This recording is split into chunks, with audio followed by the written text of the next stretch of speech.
welcome to the Lake District, and to be more specific, Wastwater on a very cold winter's day. So yeah, I've not been, it's probably a year since I did a film in the lakes, so it's nice to be back. It's cold, but I've got a couple of days up here and going to make the most of it.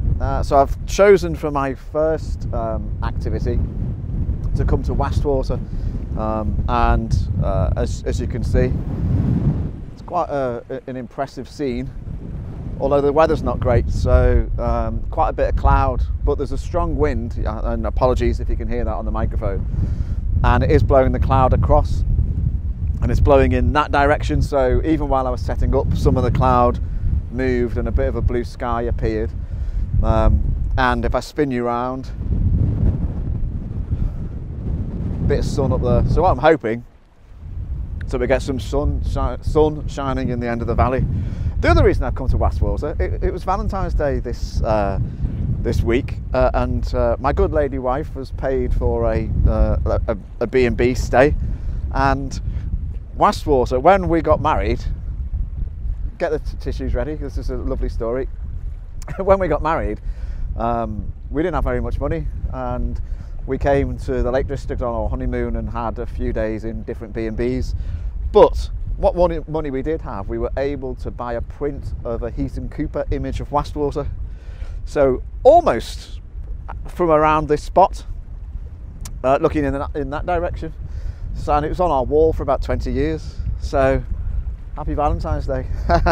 So what I'm going to do is, so I've set up, so my camera's set up here, and so I just spin you around, and I'm looking up along the lake and hoping for some kind of light to shine, or at least I can see a little bit of blue sky up there, a little bit more lightness, because at the moment it's pretty drab, but I've got a kind of a composition including these rocks in the foreground, so for a bit of foreground interest, the sweep of this bay, and then up onto, I'm fairly certain, testing my knowledge, I'm fairly certain that's Yew Barrow, and then Great Gable and Scafell Pike are hidden in the clouds. But there's a bit of snow on them as well, so I'm keeping my fingers crossed, because the cloud seems to be moving, and I'm hoping it moves, and even if we're going to get a brief glimpse of light and the mountains.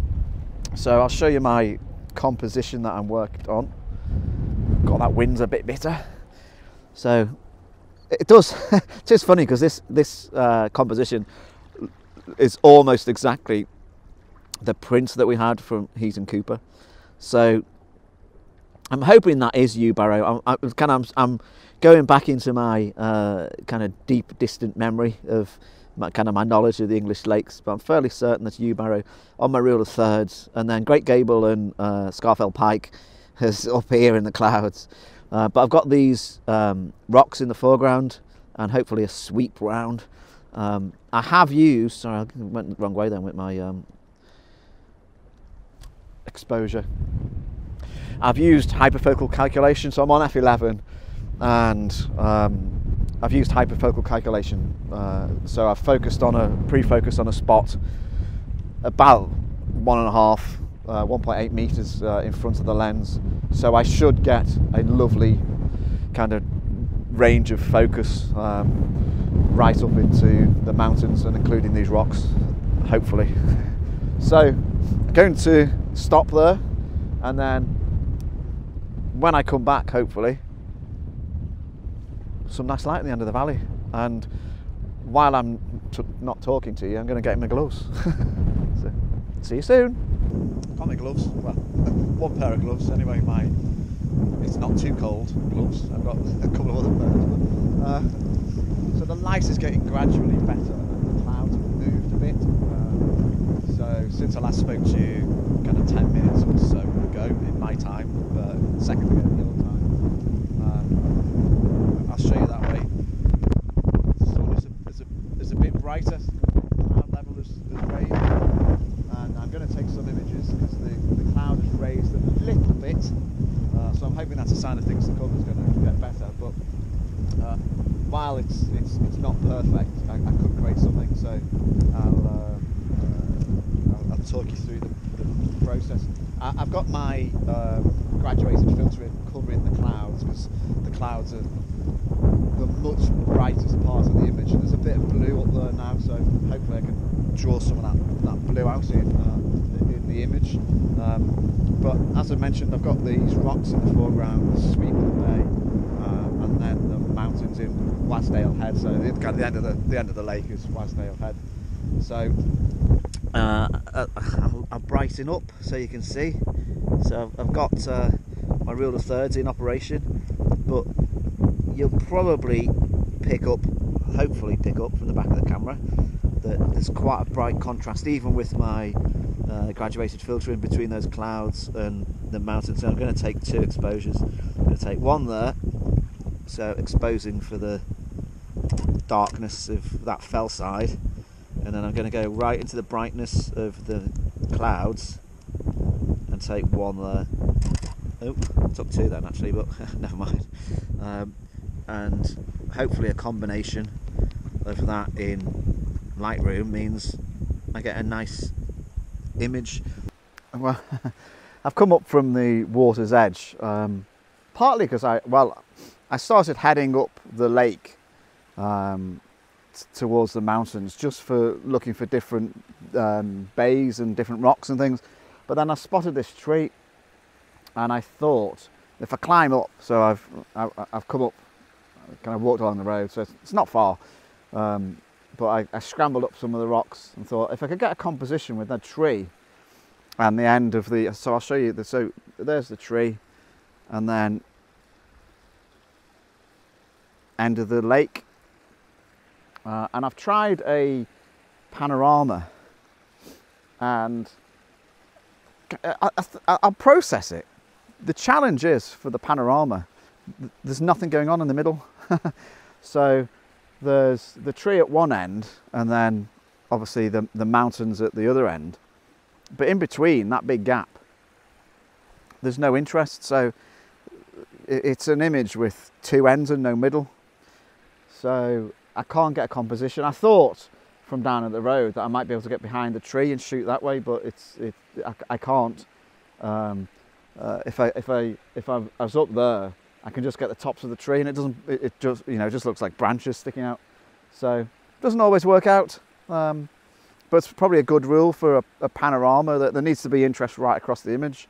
And I think I'll process it and post it, but hopefully you'll see that it kind of there's kind of a void in the middle, so it doesn't work for me. So I'm going to climb back down and try different compositions, probably down at the water's edge again. I made it back down from the tree without any mishap, so that's good. And I've come back up the lake. So previously I was quite a long way up the lake, so I've gone almost kind of 2/3 of the way up to the other end. The reason being is I don't think I'm going to get any spectacular light in the head of the valley. The sun is gradually working its way towards the horizon, and as it does, it gets weaker, and there's quite covering of cloud, not kind of thick cloud, but just enough to dull the light a bit. So my thought process is, if I can't get the head of the lake and the mountains as the focus point, how about getting something interesting in the foreground with the mountains as the backdrop? So switch it from the mountains being the main feature of the image to something else. So I've come here, this is kind of little bay here, some rocks, and there's the fell side there, so it drops the mountains into almost the background scenery, as if you were going to see a play or something. So just get my system right, and I'll show you what I mean. So here we go with kind of the rocks in the foreground. This little bit of gravel is quite interesting, a nice bit of colour coming in from the kind of left, and then obviously the fell side up here, and then you'll just see I do hope that's called U-Barrow. I've been doubting myself the whole time. Is it called U-Barrow? But something right in the back of my mind says it's U-Barrow. If not, shoot me. No, please don't shoot me. So I just about got that, but I will do a panorama. So you can just see it coming in there, and I'm going to, if I loosen my thing, I'll do a panorama that just about includes kind of the head of the valley. So I'll probably take one shot there and one shot about there. It'll be a bit of a panorama, a bit of a sweep, but there's some hopefully interest in the foreground. So I'll do that now, so you can see the process. So there we go with the exposure sorted. So that's the one, and then I'll just rotate it ever so much to about there. Get my exposure sorted. There we go, and then I'll stitch those together. So hopefully an interesting shot, and if not, there's always the delete button. One thing to just bear in mind when you're doing shots like this, there's obviously a load of rocks here in the foreground. I've brightened this so you can see. Just try and make sure that you don't get any rocks splitting the edge of the screen. So I'll show you what I mean. You don't want, not sure you can see, but you wouldn't want that rock just poking into the edge of the scene, because it disrupts the framing. So just make sure that when you're framing your shot, you don't have a kind of one of this jumble of rocks just jutting out of the edge of the screen, and then you'll have a nicer, clean image. The only issue I've got here, there's some cars parked. So I don't like having vehicles in any of my images, really. I've done some with kind of light trails, but rather selfishly, I'd rather they weren't there. Partly because if you get a good image and there's a car in it, the image gets dated by the car. So I could take an image here and it could be a true image for the next 100 years. But if there's a car in it, it dates the image. So you've probably seen it. You see images from the Lake District or the national parks, and you look at them and there's a car from the 1970s. You immediately know it's the 1970s. But if the car wasn't there, you wouldn't know whether it was a current image, one from the 80s, one from the 60s. So that's one of the reasons I don't like cars in my images. But anyway, I'm going to persevere a little bit. I might go on to that kind of bay a little bit, see what the angle looks like from there, and maybe wander up a little bit further, see how we get on. I've come along the water's edge a little bit, so I mentioned kind of there's some nice bays and rocks and things, but stop just here because I think there's a nice balance, because the rocks are much larger here than they were back there. So this is probably going to be my last shot because the light is really gone. So it's not the weather I would have ordered, but we have to deal with what we've got, and I've got a couple of days up here, so hopefully tomorrow some nicer weather. So there we go. Got these rocks in the foreground. I'll brighten it so you can see what's going on. Got these rocks in the foreground. I'm on f11, used hyperfocal calculation. So I'm going to take, again, it's going to be I think a 2-shot panorama. So I'll go one there and then one there, just to take these couple of rocks in here. Need to straighten my camera up a little bit though, so that was a bit wonky. Ooh, what am I doing? So there we go. So just get the exposure right. So you'll see my exposure box. I'm taking a dual reading kind of from the sky, the clouds and the mountain, so I kind of get a mid kind of exposure. So one shot there. Reposition the camera, just taking those couple of rocks, and one shot there, and that's that, all done. So that's the end. I love Wastwater. I mentioned earlier about the kind of the the painting and whatnot. So I do love Wastwater.